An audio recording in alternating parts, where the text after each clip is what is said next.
Where your treasure is, there will your heart be also. God has hidden unlimited treasures in His Word. Every time we open it, we can discover a new treasure, or admire an old one. What will we find today? Let's dig in. Here's Carla Early with Treasure Hunt in the Word.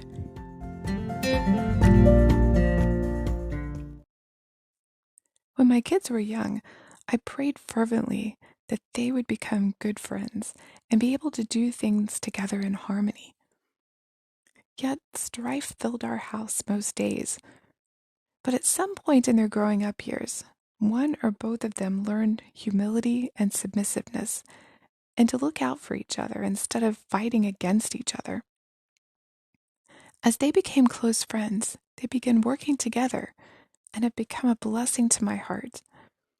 As I read Philippians, I understood how Paul felt. The Philippians had sent him a gift with Epaphroditus.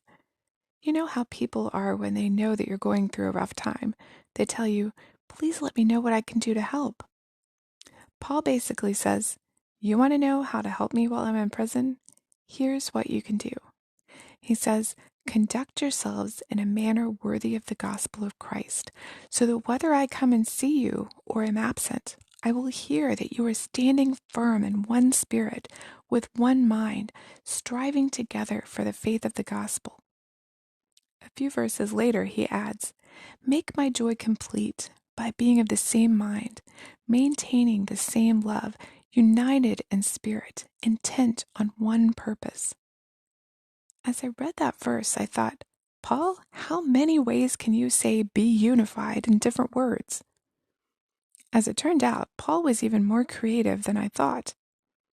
In that first verse, he says he wants them to stand firm in one spirit, with one mind, striving together for the faith, having the same love, united in spirit, one purpose.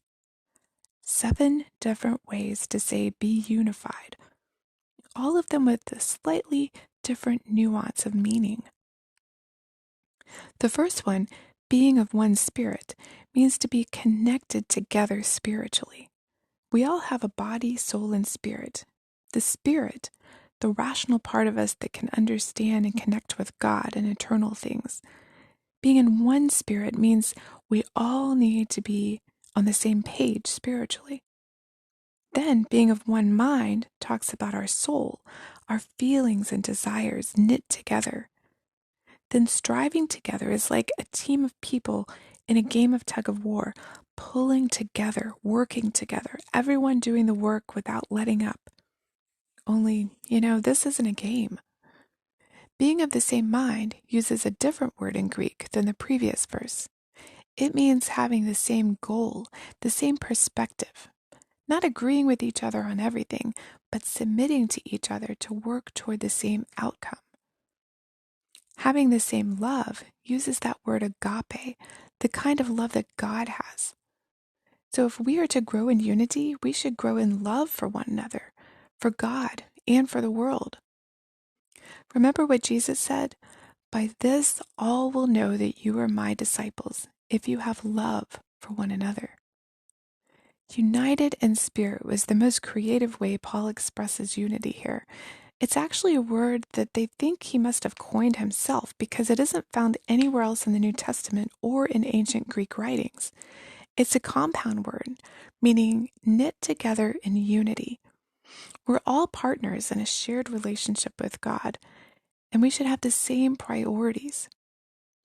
The last way Paul expressed unity is intent on one purpose. We're pleasing God by working together to serve His kingdom. Jesus, as He prayed for His future followers, us, asked that they may all be one, even as you, Father, are in me and I in you, that they also may be in us, so that the world may believe that you sent me. Does this sound like your church?